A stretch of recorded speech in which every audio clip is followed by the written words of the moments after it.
So I wanted to report back post quantum energy session with Andrea Garris yesterday. It was mind-blowing, experience-blowing.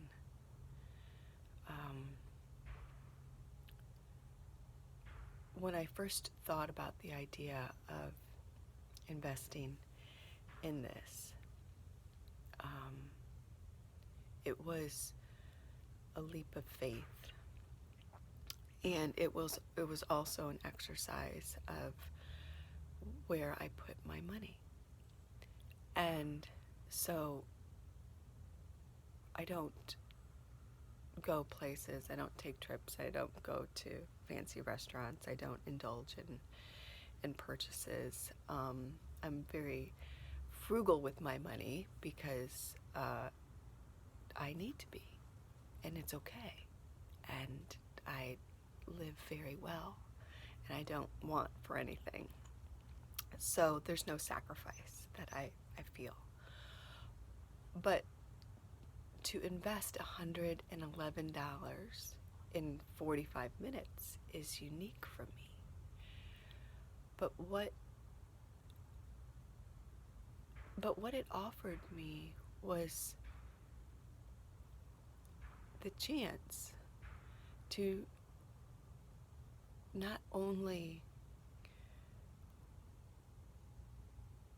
reformulate my life based on all the different things that could happen during this energy activation, but it was an opportunity to forge stronger bonds inside my mind, inside my belief structure, that these things that I felt all I have to do is pay $111 and I can have this other life.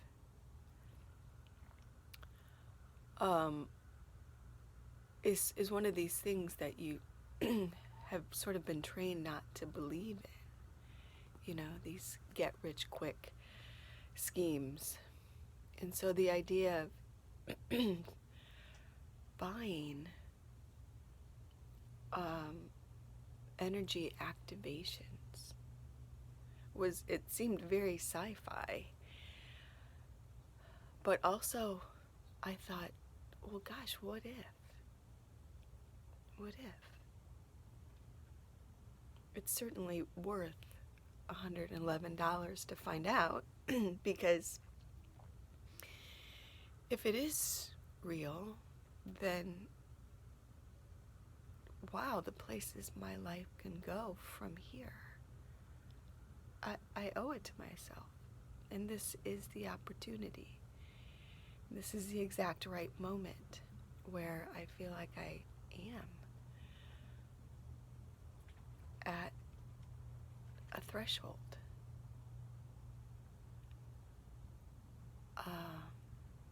And so I decided at the very last few minutes to experience this in my infinity chamber.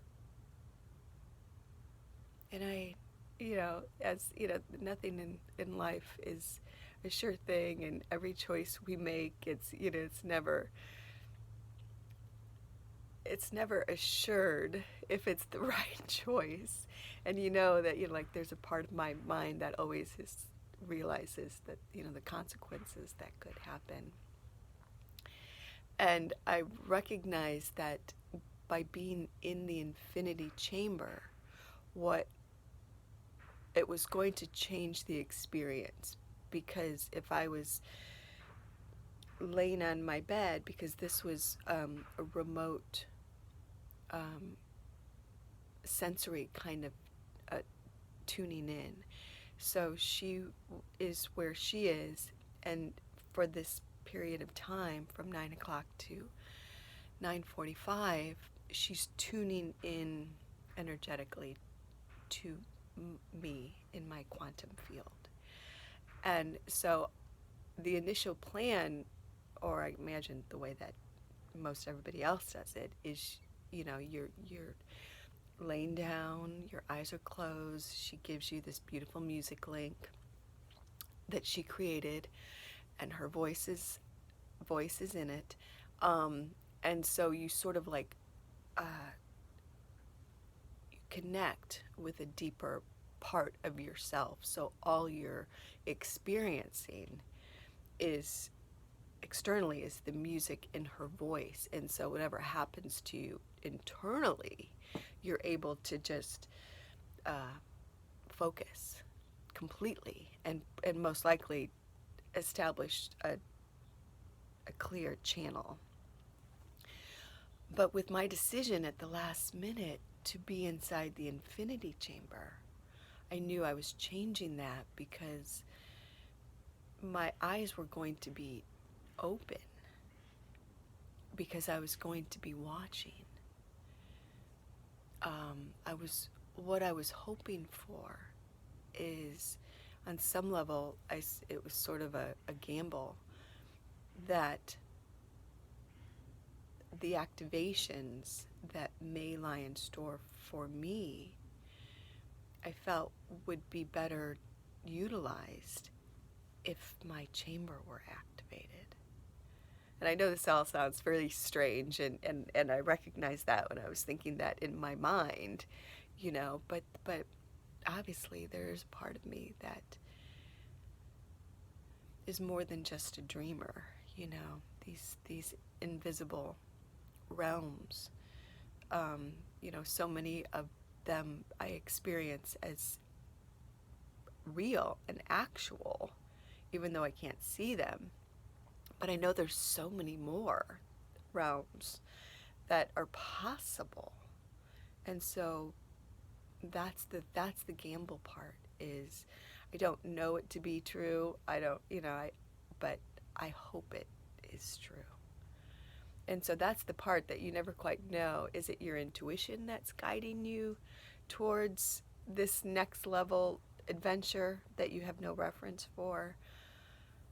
Or is it just, your brain just trying to, oh yeah, well what about if we do this?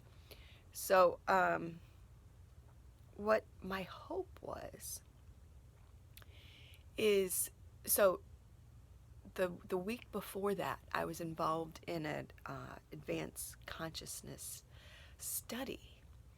And during that study, I was hooked up to electrodes, and so that they could measure my brain activity. And I had headphones on that had music that was synced up, choreographed with a type of visual image, like something that went over your face that you sort of looked into. But I had like a mask over it, so it was sort of like whatever the image that was coming into my closed eyes was. No, I didn't. It was just my eyes were closed. So that's what it was. My eyes were closed. And yet it was almost like these psychedelic kind of real strong visuals that with the eyes closed, it wasn't as intense, but you could still see. And they were different. And I knew that they were synced up with the music. And so there was different things I imagined they were measuring, and different experiences, obviously, that it created inside me. And some of them were, just more calm, and then others were just like, wow, like all different kinds of things, almost like a roller coaster. You never quite knew, what was coming up the next bend. And so I had this idea, well, while I was experiencing it, I thought to myself, I wonder if part of the experiment is that the music may be repeating in different parts, and I wonder if I'm still seeing the actual visual sensations, or if they turn that off and my brain is recreating what it remembers, the association with the music. And so towards the end, I even sort of like opened my eyes a little bit to peek to see if the light images were still playing out, and they were. And so after I had gotten back to the yurt, I sent a message and I had asked if they could send me that music, because it would be interesting while it was still fresh in my mind, if I could recreate those experiences, not necessarily the visuals, but if my body imprinted and I could still have that same kind of, if it still had the same kind of an effect on me. And so that they weren't able to do that. And so that was fine. But what I thought was, while I was having this unique activation, while I was in the chamber and looking at my own light show, and obviously my light show is never the same. It's always unique, and it seems to become enhanced the more that I grow. And so, I'm not sure how much of it is external and how much of it is internal.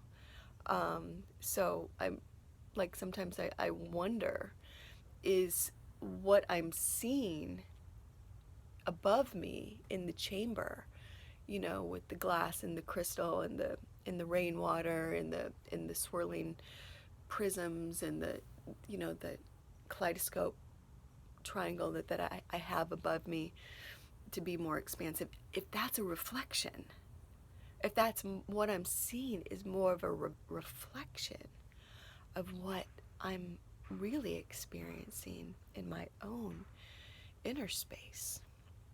And so the fact that seems to magnify as I feel as though I'm growing, I don't know why.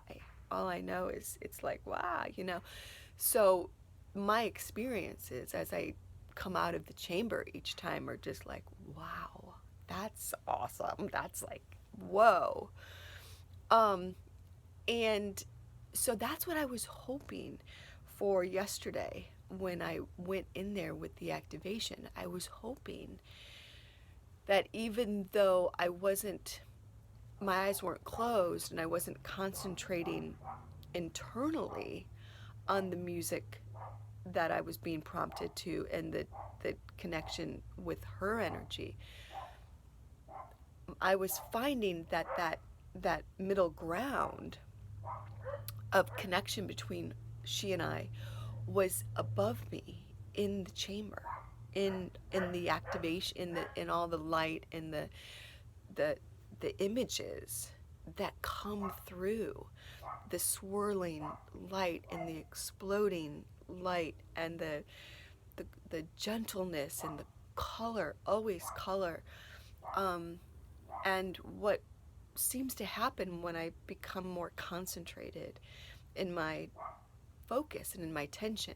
So when I'm not just becoming this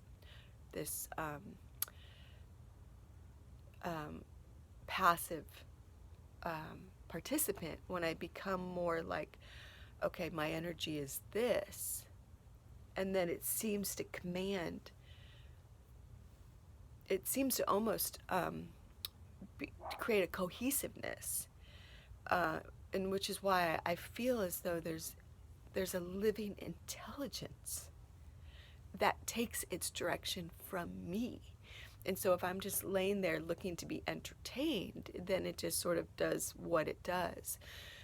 But if I'm sort of relaying this intention of, okay, we're here to work right now, and I want to learn something specifically, or I have it like, help me understand something, and then I see that it becomes it's like this haphazardness becomes like a moving screen, like the silver screen. It's like a story, and I can see images, and it's more than just images. The whole screen becomes a picture, a moving picture. It becomes a real life moving picture, and I understand what it's telling me. I understand what I'm seeing, and I understand the message. It's really intense. Anyways, so this is just in general, but before that activation yesterday, my intention was, would I be able to recreate the portal that I hoped would be opening? Because in my chamber, my chamber's fortified with very emotionally significant times of my life that held so much power for me, that I wanted this to be another one of those moments.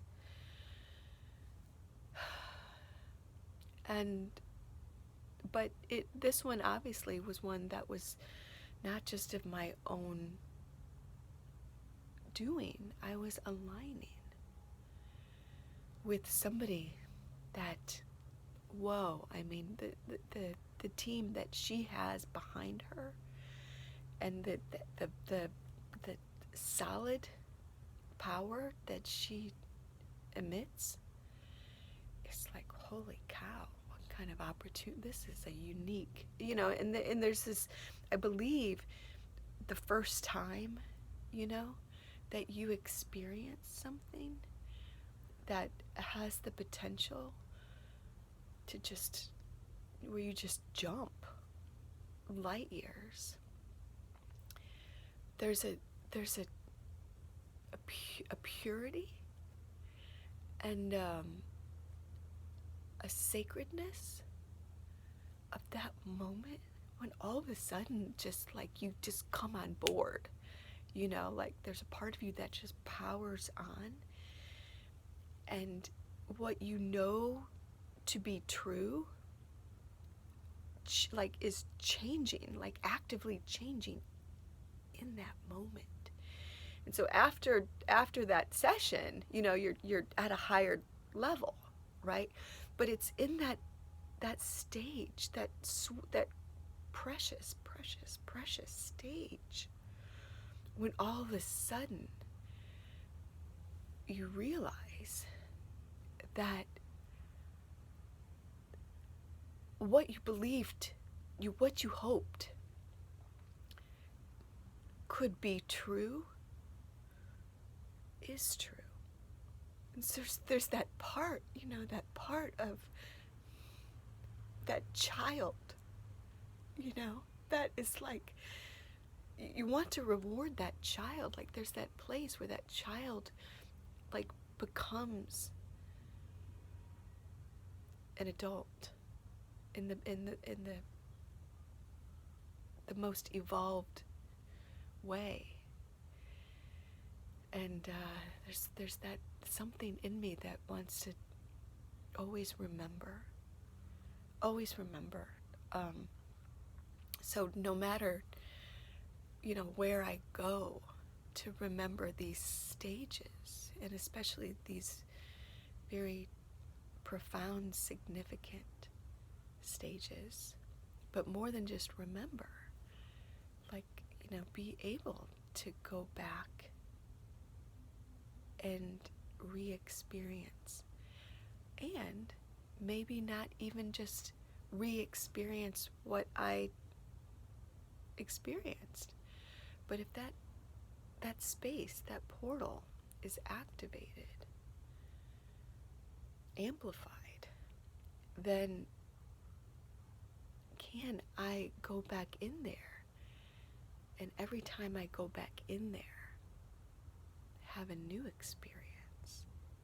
So it's sort of like, are there many different avenues beyond the one avenue that I just experienced?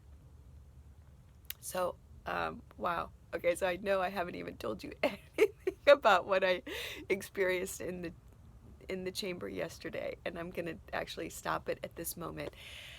And I will do another one to tell you more about what I experienced, but I don't want to overwhelm you with a too long of a video. But there will be a part 2 coming